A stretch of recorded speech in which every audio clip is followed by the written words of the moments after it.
Cookery சேனலை பார்த்து யார் வேணாலும் சமையல் பண்ணலாம். ஆனா சுவையான சமையல் பண்றது எப்படி? நான் இதயம் நல்லெண்ணெயில சமையல் பண்றேன். ஆஹா ஓஹோன்னு பாராட்டுறாங்க. நீங்களும் இதயம் நல்லெண்ணெயில சமையல் பண்ணுங்க, பாராட்ட வாங்குங்க. தினம் தோறும் வாங்குவே இதயம் இதயம்.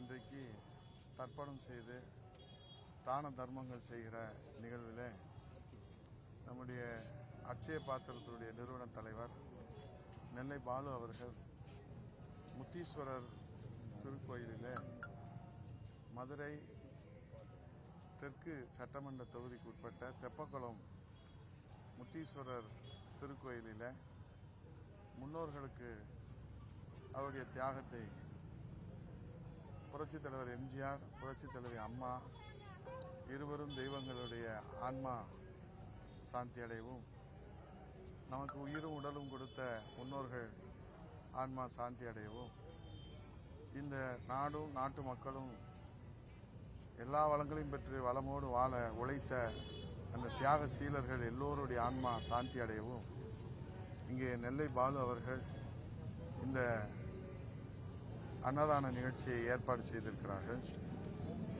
இதில் நம்முடைய தெற்கு தொகுதியினுடைய முன்னாள் சட்டமன்ற உறுப்பினரும் அம்மா பேரவையினுடைய மாவட்ட செயலாளரும் எஸ் சரவணன் இந்த பகுதியினுடைய வளர்ச்சிக்காக சட்டமன்றத்தில் பல்வேறு கேள்விகளை முன்வைத்து அதை சாதித்து காட்டிய சாதனை நாயகராக எஸ் சரவணன் அவர்கள் இந்த பகுதி மக்களுடைய நம்பிக்கை பெற்ற மக்கள் சேவகராக உழைத்து வருகிறார்கள். இன்றைக்கு உங்களுக்கெல்லாம் நன்றாக தெரியும், 4.5 ஆண்டு கால ஆட்சியில ஆட்சி அதிகாரத்திற்கு வருவதற்காக 525 வாக்குறுதிகளை எதிர்க்கட்சி தலைவராக இருக்கிற போது மாண்புமிகு முத்துவேல் கருணாநிதி ஸ்டாலின் அவர்கள் அளித்தார்கள். நிறைவேற்ற முடியாத மக்களின் ஆசையை தூண்டுகிற, மக்களிடத்திலே ஒரு பேராசையை தூண்டுகிற வகையில் அந்த வாக்குறுதிகள் எல்லாம் கொடுத்துவிட்டு இப்போது 4.5 ஆண்டு காலம் இந்த ஆட்சி நிறைவு பெறுகிற தருவாயிலும் கூட அந்த வாக்குறுதிகளை 10% கூட முழுமையாக நிறைவேற்ற முடியாமல் நிலவரம் கலவரமாக இருப்பதை விளம்பரம் மூலமாக அவர் மறைக்க முயற்சிப்பதுதான் இன்றைய முதலமைச்சருடைய பிரதான கடமையாக இருக்கிறது. இன்றைய தமிழகத்தினுடைய ஆட்சி அதிகாரத்தினுடைய நிலவரம் கலவரமாக இருக்கிறது. அதற்கு விளம்பரத்தை வைத்து உண்மை நிலவரத்தை மறைக்க பார்க்கிறார்கள். அதில் அவ்வப்போது அவர் பச்சை பொய் சொல்வதை தனது கடமையாக கொண்டிருக்கிறார். தமிழகத்தில் இன்றைக்கு நீங்கள் மதுரையை கூட எடுத்துக்கொள்ளுங்கள், 10 சட்டமன்ற தொகுதி இருக்கிறது. இந்த 4.5 ஆண்டு காலத்தில் ஏதாவது ஒரு வளர்ச்சி திட்டங்கள் அவர்கள் செய்திருக்கிறார்களா? மெட்ரோ ரயில் திட்டம் அம்மாவுடைய அரசில் அறிவிக்கப்பட்டது. ஆட்சி மாற்றம் ஏற்பட்டதால அதை நிறைவேற்றுவதற்கு இந்த அரசு எந்த முயற்சியும் எடுக்கவில்லை, ஆனால் அறிவித்தார்கள். அதேபோல இளைஞர்களுக்கு வேலை வாய்ப்புக்கு நாங்கள் முயற்சி எடுப்போம் என்று அவர்கள் அறிவித்து அது கிடப்பிலே இருக்கிறது. அதேபோல அம்மாவுடைய ஆட்சியில் எடப்பாடியார் முதலமைச்சராக இருக்கிற போது விமான நிலையத்தை ஓடுதளத்தை விரிவுபடுத்துவதற்காக நாம் அண்டர் பாஸ் திட்டத்திற்கு மத்திய அரசினுடைய அனுமதியை பெற்றோம். அது கிடப்பிலே இருக்கிறது.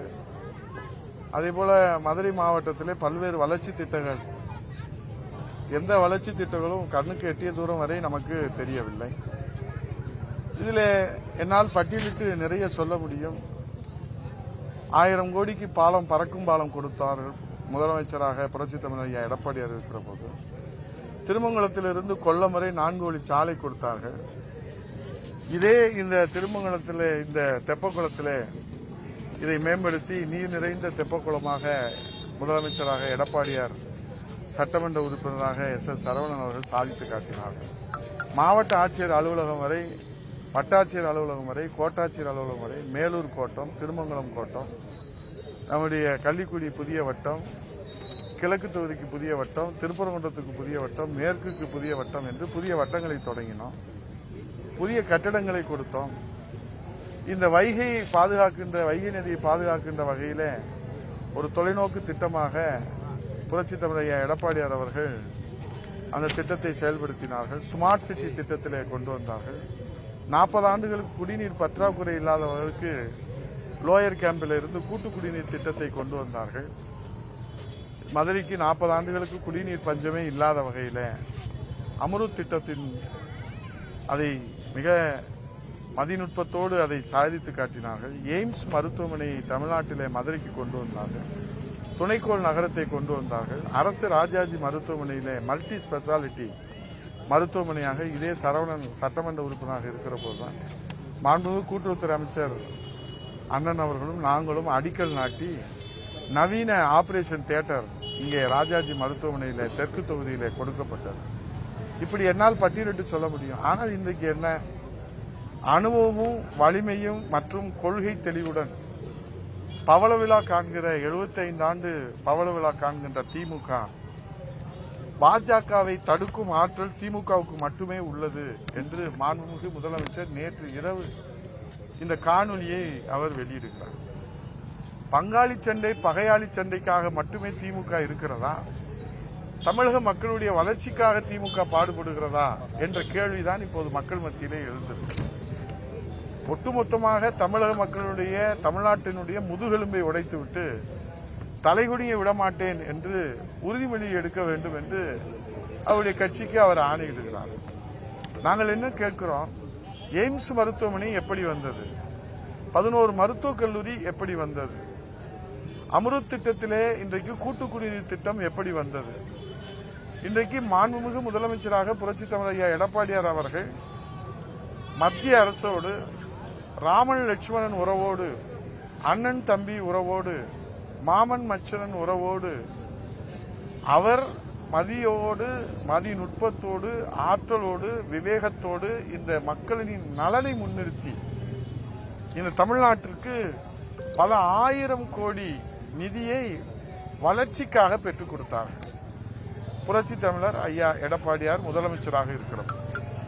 இன்றைக்கு 38 பாராளுமன்ற உறுப்பினர்கள், அதற்கு முன்பு 39 பாராளுமன்ற உறுப்பினர்கள் இப்போது மெஜாரிட்டியோட ஆட்சி அதிகாரத்தை வைத்துக் கொண்டு அவருக்கு தேவை என்று சொன்னால் வெண்கொடை பிடிப்பதும், அவருக்கு தேவையில்லை என்று சொன்னால் அவர் கருப்பு பலூன் வெளியிடுவதும், இன்றைக்கு கேலோ விளையாட்டிற்கு பாரத பிரதமரை அழைத்து வந்தார்கள்.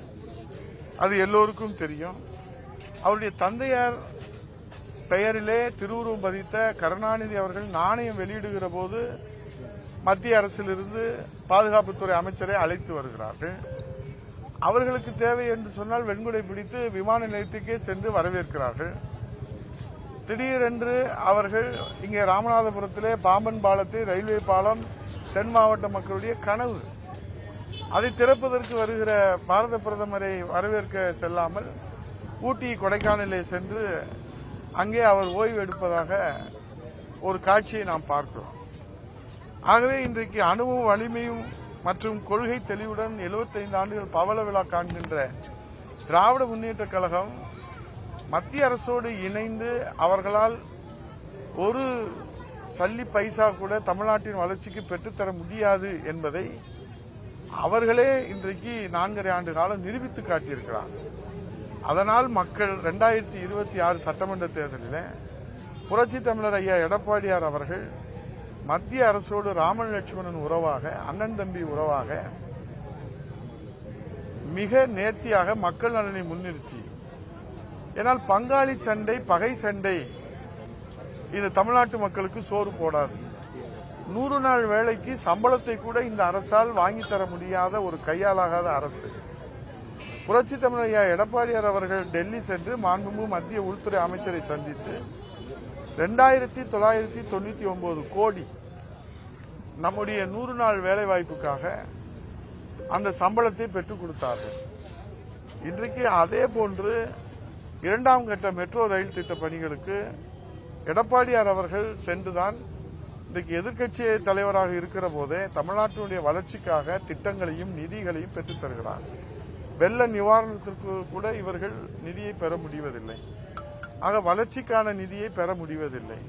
ஏனென்றால் பங்காளி சண்டை பகை சண்டையிலே வைத்து மக்களை ஏமாற்றுகிற, ஏனென்றால் இன்றைக்கு அவர்கள் கொடுத்த வாக்குறுதியை நிறைவேற்ற முடியாத, நான் இளைஞர்கள் சம்பந்தப்பட்ட கல்வி கடன் ரத்து ஏன் செய்ய முடியவில்லை? ஆண்டுக்கு 10 லட்சம் பேர்களுக்கு வேலைவாய்ப்பு, தனியார் வேலைவாய்ப்புல 50 லட்சம் பேர்களுக்கு வேலைவாய்ப்பை தருவதாக சொன்னீர்களே, 5 ஆண்டுகள் முடிய போகிறது. எத்தனை லட்சம் பேர்களுக்கு வேலைவாய்ப்பு கொடுத்திருக்கிறீர்கள்?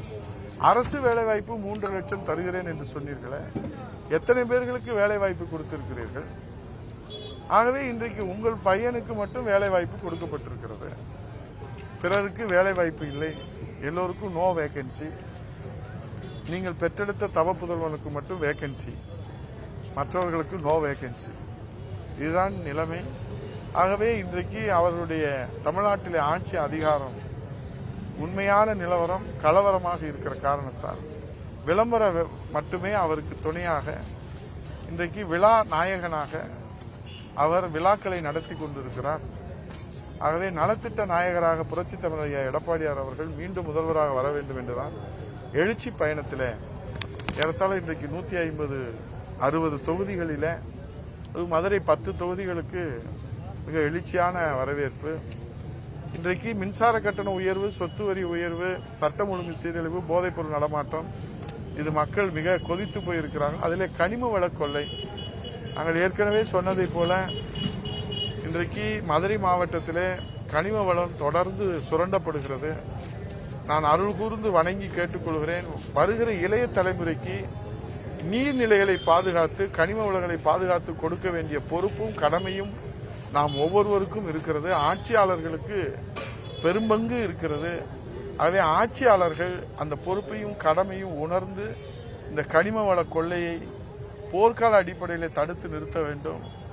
அதை நாம் முழுமையாக விசாரிக்கின்ற போது ஆட்சியாளர்களே அதிலே பங்கு பெறுகிற ஒரு சூழ்நிலை இருப்பதாக தகவல்கள் நமக்கு பேரதிர்ச்சி ஏற்படுத்துகிறது. அதனாலே மாவட்ட நிர்வாகம், அரசு அதிகாரிகள் உரிய நடவடிக்கை எடுக்க முடியாமல் தங்கள் கைகள் கட்டப்பட்டிருப்பதாக தயங்கிக் கொண்டிருக்கிறார்கள். ஆகவே இளைய தலைமுறைக்கு நாம் இந்த இயற்கையின் கொடையை, கனிம வளத்தை, மலையை, கண்மாயை, மண்ணை, வண்டல் மண்ணை, ஆற்று மணலை, மலைகளை, கண்மாய்களை, நீர்நிலைகளை பாதுகாத்து கொடுக்க வேண்டிய அந்த தார்மீக பொறுப்பை இந்த அரசு தவறுமானால் வருங்கால முதலமைச்சர், கழகத்தின் பொதுச் செயலாளர் புரட்சித் தமிழர் எடப்பாடியோட ஆணை பெற்று நாங்கள் மிகப்பெரிய அளவில் போராட்டம் நடத்துவதற்கும் தயங்க மாட்டோம் என்பதை இந்த நேரத்திலே தெரிவித்து, தமிழகத்தை தலைகுனிய விடமாட்டேன் என்று சொல்லுகிற மாண்புமிகு முதலமைச்சர் அவர்கள் தமிழகத்தின் முதுகெலும்பு உடைந்து போயிருக்கிறதே, அதை சற்று கவனிப்பாரா? அதற்கு அவருக்கு நேரம் இருக்கிறதா? விழா நடத்துவதற்கு நேரம் இருக்கிறதா? மக்களை கவனிப்பதற்கு நேரம் இருக்கிறதா என்பதை அவரே தீர்ப்பு சொல்ல வேண்டும் என்று கேட்டுக்கொள்கிறேன். அதிமுக தலைவர் வரும்பொழுது சேரக்கூடிய கூட்டத்தை விட விஜய் வரும்பொழுது அளவுக்கு அதிகமாக கூட்டம் வருது, அது ஓட்டாவும் மாறும் சொல்லியிருக்காரு. இது யாருக்கான பின்னடைவு? திமுகக்கான பின்னடைவா மாறுமா? அந்த ஓட்டுகள் அதிமுகவுக்கான பின்னடைவா மாறுமா? ஜனநாயக நாட்டிலே யார் வேண்டுமானாலும் கட்சி தொடங்கலாம், மக்களை சந்திக்கலாம், மக்களிடத்தில் அவர்கள் ஆதரவை கேட்கலாம். ஆனால் இதுவரை 75 ஆண்டுகள் திமுக, 52 ஆண்டுகள் அனைத்து இந்திய அண்ணா திராவிட முன்னேற்ற கழகம், 100 ஆண்டுகள் பாரதிய ஜனதா கட்சி, சுதந்திரம் பெற்று கெடுத்த கட்சி காங்கிரஸ் கட்சி என்று பல்வேறு தியாக வரலாறுகளோடு இந்த மக்களுக்கு சத்துணவு திட்டம் தந்தது, மடிக்கணினி தந்தது, ஆலயங்கள் தோறும் அன்னதான திட்டம் தந்தது, பெண்கள் காவல் நிலையம் தந்தது, அதே போன்று தொட்டில் குழந்தை திட்டம், பெண் சிசு கொலையை தடுக்க திட்டம் தந்தது என்று ஒரு தியாக வரலாற்றோடு தான் அண்ணா திராவிட முன்னேற்ற கழகம் களத்திலே நிற்கிறது. திராவிட முன்னேற்ற கழகம் 75 ஆண்டுகளிலே அவர்கள் ஆட்சி அதிகாரத்தில் இருக்கிற போது அவர்களால் முடிந்த திட்டங்களையும் தொண்டுகளையும் இந்த மக்களுக்கு கொடுத்திருக்கிறார்கள் என்பது மக்கள் அறிவார்கள். ஆகவேதான் நிரந்தர வாக்கு வங்கிகள் கொண்டிருக்கிற இயக்கமாக இன்றைக்கு அண்ணா திராவிட முன்னேற்ற கழகம் முதலிடத்தில் இருக்கிறது. அதைத் தொடர்ந்து திமுக, பாரதிய ஜனதா கட்சி, காங்கிரஸ் கட்சி, எல்லா கட்சிகளும் களத்திலே நிற்கிறார்கள். அவை புதிதாக வந்தவர்கள் பரீட்சையை எழுதாமல் நான் பாஸ் ஆகி விடுவேன் என்று சொல்வது அவருடைய நம்பிக்கை. அது வரவேற்கக்கூடியதாக இருக்கலாம். ஆனால் பரீட்சை எழுதட்டும், அவர் என்ன மதிப்பெண் பெறுகிறார் என்பதை பார்த்துவிட்டு பிறகு அதை குறித்து நாம் விவாதித்தால் அது சரியான விவாதமாகவும் ஆக்கப்பூர்வமான விவாதமாகவும் இருக்கும். இப்போதுதான் அவர் படித்துக் கொண்டிருக்கிறார். பரீட்சை எழுதி அவர் மதிப்பெண் பெற்றதற்கு பிறகு அது குறித்து நாம் பதில் சொன்னால் அது சரியானதாக இருக்கும் என்று நாங்கள் நம்புகிறோம். இப்பதான் வந்தவர்னு சொல்றீங்க சார். ஆனா அவர் மேடையில ஏறி அவர் பிரச்சாரத்துல பேசுறதுக்குலாம் அமைச்சர்களும் முதல்வரும் உடனடியா பதில் கொடுக்கறாங்களே அவர் கேட்கிற கேள்விகளுக்கெல்லாம். நீங்க எத்தனையோ கேள்விகளை கேட்கறீங்க, எவ்வளவு குற்றச்சாட்டுகளை முன்வைக்கிறீங்க. ஆசிரியர்கள் மாணவர்கள் கேட்கிற கேள்விகளுக்கும் சந்தேகங்களுக்கும் பதில் சொல்வார்கள். ஆனால் மாணவர் பாஸ் ஆவாரா இல்லையா என்பது அவர் பரீட்சை எழுதி அந்த மதிப்பெண் வந்ததற்கு பிறகுதான் நமக்கு தெரியும்.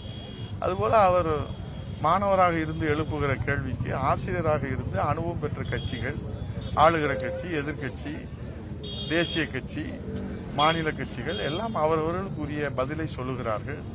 அது அவருக்கு தெளிவடைந்து பரீட்சை நன்றாக எழுதினால் மதிப்பெண் பெற்றால் அதற்கு பிறகு அது உரிய விவாதமாக. அவர் போகிற ஊர்கள் எல்லா பக்கம் பேசும்போது எங்களுக்கும் திமுகவுக்கும், அதாவது டிவிகேக்கும் டிஎம்கேக்கும் தான் போட்டி அப்படிங்கறத சொல்றாரு.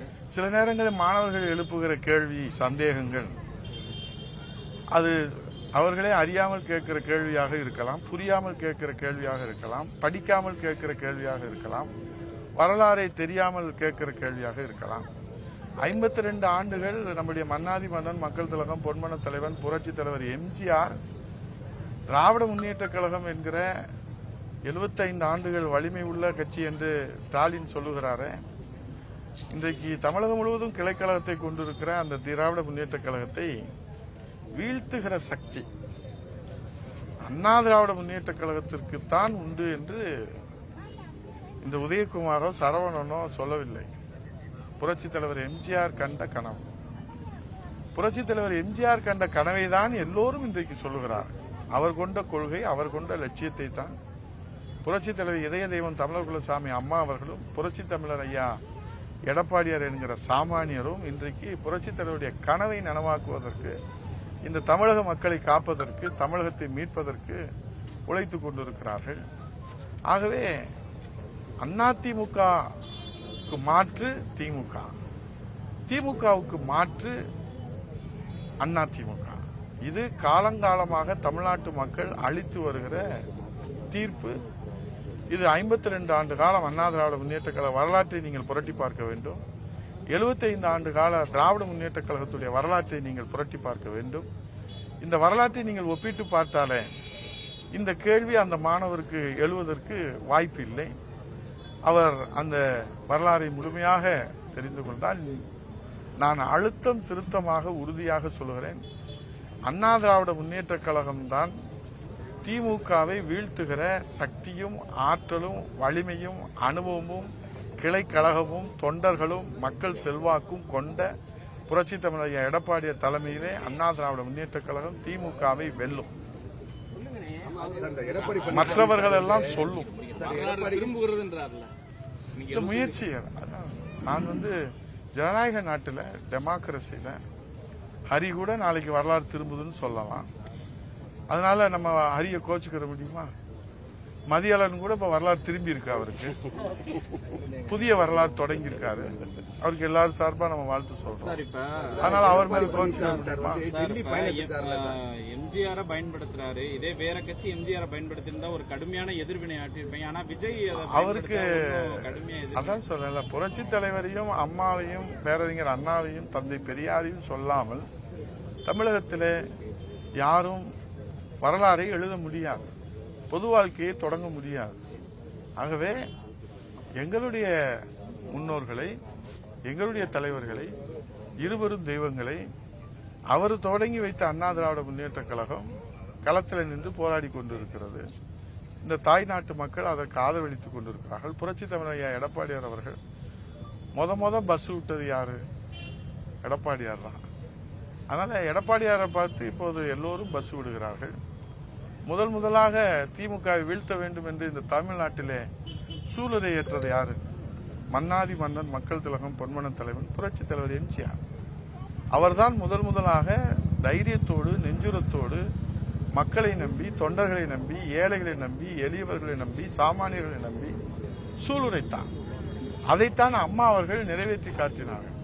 அதைத்தான் புரட்சி தமிழர் எடப்பாடியார் அவர்கள் அந்த வெற்றி வரலாறு படைப்பதற்காக உழைத்துக் கொண்டார். சார், குறிப்பா நீங்க தமிழக பாஜகவோட நல்ல சுமூகமா போய்கிட்டு இருக்கீங்க. ஆனா அண்ணாமலை வந்து திரும்பி நான் தினகரனையும் ஓபிஎஸ்ஸையும் சந்திப்பேன், விரைவில் சந்திச்சு நல்ல கேள்வி மணி.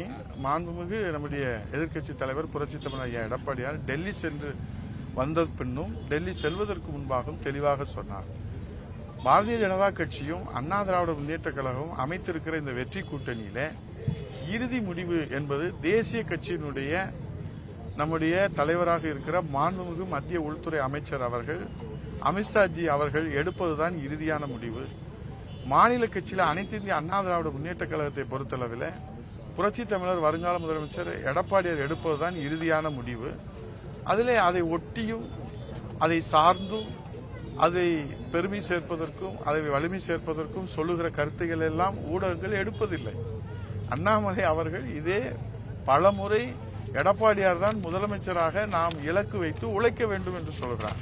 அதை நீங்கள் மக்களிடத்திலே கொண்டு போய் சேர்த்தால் உங்களுக்கும் நல்லது, நாட்டுக்கும் நல்லது. அவர்தான் உழைக்க வேண்டும் என்று எல்லோரும் நாம் உழைக்க வேண்டும் என்று சொல்லுகிறார். ஆகவே நல்லவைகளை நாம் மனதில் கொள்வோம், தீயவைகளை நாம் மனதில் இருந்து அகற்ற வேண்டும். அதுதான் நல்லது. முதல்வர் ஜெயலலிதா மேடம் இருக்கிற பொழுது எல்லா தலைவர்களையும் தேடி வந்தாங்க. இப்ப எடப்பாடி அடிக்கடி இங்க போறதுக்கான காரணம் என்ன? பிஜேபி வந்து ஒரு கூட்டணி கட்சி, மதியழகன் காப்பாத்துறது அவங்க. மதியழகன் நீங்க கல்யாண வேலையில் இருந்ததுனால நீங்க முக்கியமான நிகழ்வு ஒண்ணு மறந்துட்டீங்க. மாண்புமிகு மத்திய உள்துறை அமைச்சர் அவர்கள் புரட்சி தமிழர் எடப்பாடியார் எதிர்க்கட்சி தலைவராக இருக்கிற போது அவர் இல்லம் தேடி வந்து அவர் இல்லத்திற்கு வந்து அவர் கொடுத்த வரவேற்பை ஏற்றுக்கொண்டு அவர் கொடுத்த இரவு விருந்தை ஏற்றுக்கொண்டு அங்கே மனமுகந்து அவரோடு மாநில தலைவர் முன்னாள் அமைச்சர் நயினார் நாகேந்திரன் அவர்களும் அவரோடு முன்னாள் தலைவர் மரியாதைக்குரிய அண்ணாமலை அண்ணன் அவர்களும் அவரோடு பாரதிய ஜனதா கட்சியினுடைய தேசிய மாநில பொறுப்பாளர்களும் வந்த நிகழ்வை மதியழகன் கல்யாண வேலையில் இருந்தால் பார்க்கவில்லை என்று சொன்னால் அதற்கு தமிழ்நாட்டு மக்கள் பொறுப்பாக முடியாது. புரட்சி தலைவி அம்மா அவர்கள் முதல்வராக இருக்கிற போது பாரத பிரதமர் அழைத்து வந்து விருந்து கொடுத்தது மிகப்பெரிய வரலாறு. அண்ணா திராவிட முன்னேற்ற கழகத்துக்கு மட்டுமல்ல, தமிழகத்துக்கு பெருமை.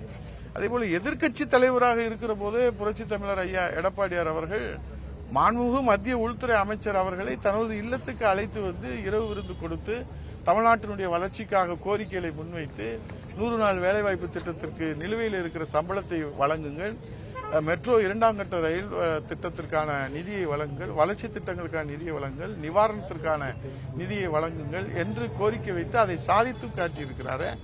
அது ஒரு புதிய வரலாறு. அந்த நிகழ்வை நீங்கள் மறந்துவிட்டு கேள்வி கேட்டால் நான் எப்படி அதற்கு பதில் சொல்வது? பிரிஞ்சு கிடக்கிற அதிமுகவினர் ஒன்று சேருங்கன்னு டிமாண்ட் வச்சதா சொல்றாங்க அமித்ஷா. அந்த மாதிரிலாம் அதெல்லாம் உண்மையா? டெல்லியிலே சென்று மாண்புமிகு மத்திய உள்துறை அமைச்சரை சந்தித்து நாங்கள் என்னென்ன பேசினோம் என்பதை அங்கே மாண்புமிகு எதிர்க்கட்சி தலைவர் அவர்கள் மிக தெளிவாக வருங்கால முதலமைச்சர் எடப்பாடியார் அவர்கள் சிறு குழந்தைகளுக்கும் புரிகின்ற வகையில மிக தெளிவாக எடுத்துச் சொல்லி எழுச்சி பயணத்தை மாண்புமிகு மத்திய உள்துறை அமைச்சர் அவர்கள் பாராட்டியதையும் வாழ்த்தியதையும் அதைத் தொடர்ந்து வெற்றி பயணமாக எடுத்துச் செல்வதற்கு அவர் முழு ஆதரவையும் வாழ்த்துக்களையும் தெரிவித்திருப்பதையும் சொன்னார்கள். அங்கே அவர்கள் பேசியது அவர்கள் இருவருக்கும் ஆண்டவனுக்கும் தெரியும். அதை ஊடகங்களுக்கு மிக தெளிவாக ஜனநாயக கடமையை ஆற்றுகிற மக்களுக்கு விளக்க வேண்டும் என்கிற ஜனநாயக கடமையிலே விளக்கியிருக்கிறார். அவர் விளக்கியதற்கு அப்புறம் அதற்கு மேல் அதில் என்ன சந்தேகம் ஏற்பட போகிறது, அதில் என்ன கேள்வி ஏற்பட போகிறது, அதில் என்ன பதில் நாம் சொல்ல போகிறோம். அவை தெளிவாக புரட்சி தமிழர் எடப்பாடியார் அவர்கள் அது குறித்து விளக்கம் சொல்லி 2006 விஜயகாந்த் ஏற்படுத்திய தாக்கத்தை விட 2026 விஜய் தாக்கம் அதிகமா இருக்குன்னு டிடிவி பேசியிருக்காங்க. ஒருவேளை பேர் அப்படி இருக்கிறதுனால ஏதோ சொல்லியிருக்காங்களா என்னமோ தெரியல.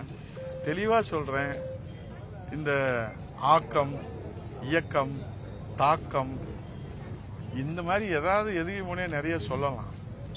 அண்ணா திராவிட முன்னேற்ற கழகம் புரட்சி தமிழர் எடப்பாடியார் ஏற்படுத்துகிற அந்த தாக்கம்தான் இன்றைக்கு அனைத்து ஆளுகிற கட்சி மற்றும் அனைத்து கட்சிகளும் இன்றைக்கு ஒரு அதிர்ச்சியிலே உறைந்து போயிருப்பது நமக்கு தெரிகிறது. ஒரு சாமானியர், ஒரு தொண்டர் எந்த விதமான ஒரு கவர்ச்சி எதுவும் இல்லாமல் முக மலர்ச்சியோடு இதுவரை எனக்கு தெரிந்து 80 லட்சம் மக்களை இதுவரை சந்தித்திருக்கிறார்கள். நேரில் பல ஊர்களுக்கு நாங்கள் அங்க மக்களோடு மக்களா நின்று பார்க்கிறோம் அவர்கள் என்ன பேசுகிறார்கள் என்று. ஒரு சாமானியர் தன்னுடைய உழைப்பால் இந்த அளவுக்கு விண்ணளவு உயர்ந்து மக்களை பாதுகாப்பதற்கு அவர் முன் வந்து அர்ப்பணித்திருப்பது நான் மட்டுமல்ல, சரவணன் மட்டுமல்ல, பாலு மட்டுமல்ல, நீங்களுமே அதை வரவேற்க வேண்டும். இது மிகப்பெரிய அளவில் ஒரு சாதனை. இப்ப நேற்று விமான நிலையத்தில் அன்பு சகோதரர் தனுஷ் அவர்கள் ஒரு திறப்பு விழாவுக்கு போயிருக்கிறாங்க. அவர் விமான நிலையத்திலிருந்து காவல் அதிகாரிகள் அவரை கூட்டிகிட்டே வர முடியல. உங்க தொலைக்காட்சிகள்ல தான் நீங்க ஒளிபரப்புனீங்க. அதை நம்ம என்ன போய் சொல்றது? திறப்பு விழாவுக்கு திரைப்படத்திலே முன்னணி நட்சத்திரங்களாக இருப்பவர்கள் வந்து திறப்பு விழா நடத்துகிற போது அவர்கள் அந்த கூட்டத்தை ஒழுங்குபடுத்தி காவலர்கள் அவர்களிலிருந்து பாதுகாப்பதே மிகப்பெரிய அளவில் கூட்டம் கூடுகிறது. இதை எந்த கணக்கிலே சேர்ப்பது, எந்த வழக்கிலே சேர்ப்பது, எந்த விவாதத்திலே சேர்ப்பது?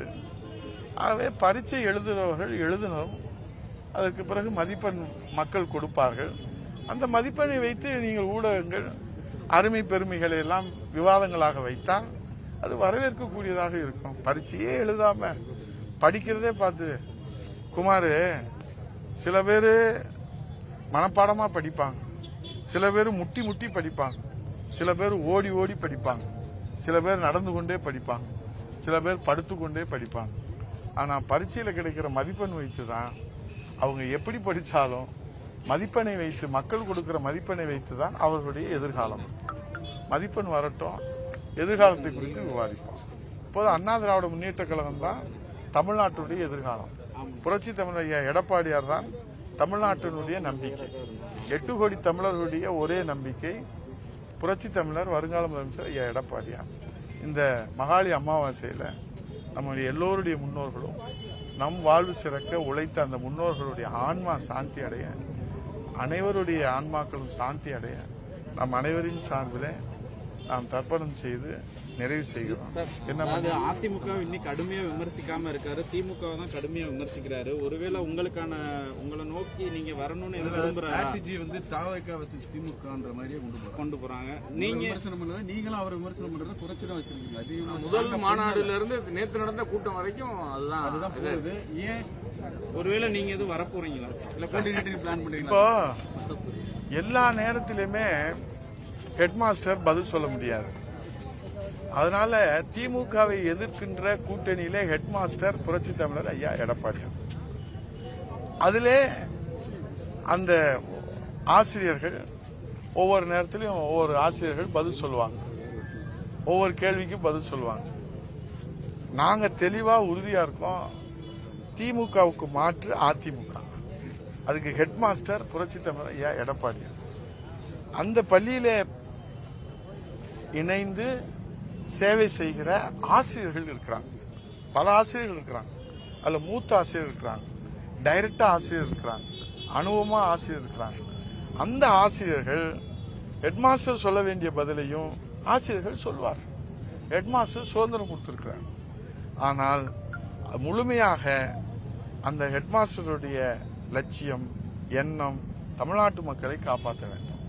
அந்த மாணவர்களை எல்லோரையும் நாம் பாஸ் ஆக்க வேண்டும், முதல் வகுப்புல பாஸ் ஆக்க வேண்டும். அதனால ஆசிரியர்கள் சில நேரங்களில் கூடுதலான அதிகாரம் எடுத்து பதில் சொன்னாலும் அது அண்ணா திராவிட முன்னேற்ற கழகத்திற்கு நாம் இன்னும் நான் சொல்லுகிறேன், திமுகவுக்கு எதிர்ப்பு உறுதியாக இந்த கோயில் முன்னாடி சொல்றேன், 65% இருக்கு எதிர்ப்பு. ஆதரவு 35% இருக்கு, நான் ஒத்துக்கிறேன். அவங்க கட்சிக்காரங்க, அதோட ஆதரவு பெற்றவர்கள். 65% எதிர்ப்பு இருப்பது புரட்சி தமிழர் ஐயா எடப்பாடியோட தலைமையில இன்றைக்கு பாரதிய ஜனதா கட்சி ஒன்றிணைந்து இந்த 65% திமுகவுடைய எதிர்ப்பு அலையை ஒருங்கிணைக்கிற அந்த புனித பணியை மேற்கொண்டிருக்கிறார்கள்.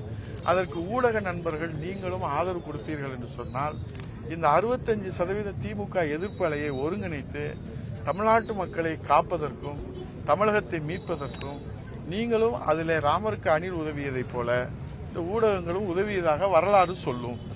நன்றி, வணக்கம். பாஜகவோட மாநில செயலாளர் சார் நிர்மலா சீதாராமன் 2ஆம் அம்மான்னு ராமசீனிவாசன் சொல்றாரு, அதெல்லாம் எப்படி பாக்குறீங்க? ஜனநாயக நாட்டிலே கருத்து சுதந்திரம் இருக்கிறது. எல்லோரும் எல்லாம் சொல்ல வேண்டாம், எல்லாம் சொல்லலாம். நன்றி, வணக்கம். ஒண்ணு இல்ல சார், ஒரே ஒரு டீச்சரு ஹெட் மாஸ்டர் பிரச்சனை இல்லையா? விஜய் வந்து தான் பிரின்சிபாலு ஹெட் மாஸ்டருக்கான சண்டைலாம் சொல்றாரு. அவர் செல்வகுமாருக்கு தெரியாம இருக்கலாம். தமிழ்நாட்டு மக்களுக்கு பிரின்சிபல் யாரு, ஹெட் மாஸ்டர் யாரு, ஆசிரியர் யாரு, மாணவர்கள், தமிழ்நாட்டு மக்கள் தெளிவாக தெரிந்திருக்கிறார்கள். செல்வகுமார் அது குறித்து கவலைப்பட வேண்டாம். நன்றி, வணக்கம். தன்னுடைய தவறுகள்னால விஜய வந்து எதிர்கட்சி இடத்துல அமர்த்த போகிறார் EPS சொல்லிட்டு மாணிக்கம் தாக்கூர் நீங்களே சொல்லுங்க, என்ன தவறு சொல்லுங்க. ஒரு தவறு இல்லையே. எங்களுக்கு மக்கள் சேவை. இப்ப இவர் முன்னாள் சட்டமன்ற உறுப்பினர், நான் 3 முறை சட்டமன்ற உறுப்பினர், 10 வருஷம் அமைச்சர், வருவாய்த்துறை அமைச்சர். இந்த மக்களுக்கு சேவை செய்யறதை தவிர நாங்க என்ன தவறு செஞ்சோம்? இந்த மக்களுக்காக, இந்த மதுரை வளர்ச்சிக்காக, தமிழ்நாட்டு வளர்ச்சிக்காக கஜா புயல் அப்போ ஒரு உயிரிழப்பு இல்லாம நாங்க சேவை செஞ்சிருக்கிறோம். நிவாரணங்களே வாங்கி கொடுத்திருக்கிறோம். புரட்சி தமிழக எடப்பாடியார் தான் 100% விவசாயிகளுக்கு காப்பீடு கொண்டு வந்தாங்க. புரட்சி தமிழக எடப்பாடியார் தான் டெல்டா மாவட்டம் பாதுகாக்கப்பட்ட மாவட்டமா கொண்டு வந்தாங்க. அந்த மண்டலத்தை உருவாக்குனாங்க. காவிரி உரிமையை பெற்றுக் கொடுத்தோம், முல்லை பெரியார் உரிமையை பெற்றுக் கொடுத்தோம், பாலாரை பாதுகாத்து கொடுத்தோம், மேகதாது அணை கட்ட விடாம நாங்க தடுத்தோம். நாங்க என்ன தவறு செஞ்சோம்? நீங்களே சொல்லுங்க. மக்களுக்கு சேவை செய்வதை தவிர, மக்களுக்கு உழைப்பதை தவிர, மக்களுடைய சேவை தான் எங்கள் உயிர் மூச்சு என்று நாங்கள் உழைத்துக் கொண்டிருக்கிறோம். பார்க்கிற மஞ்சக்காமலை கண்ணுக்கு பார்க்கறதெல்லாம் மஞ்சள் போல அவர்களுடைய கண்ணுக்கு மஞ்சளாக தெரிந்தால் அதற்கு சரவணனும் உதயகுமாரும் அதிமுகவும் பொறுப்பல்ல. நன்றி, வணக்கம்.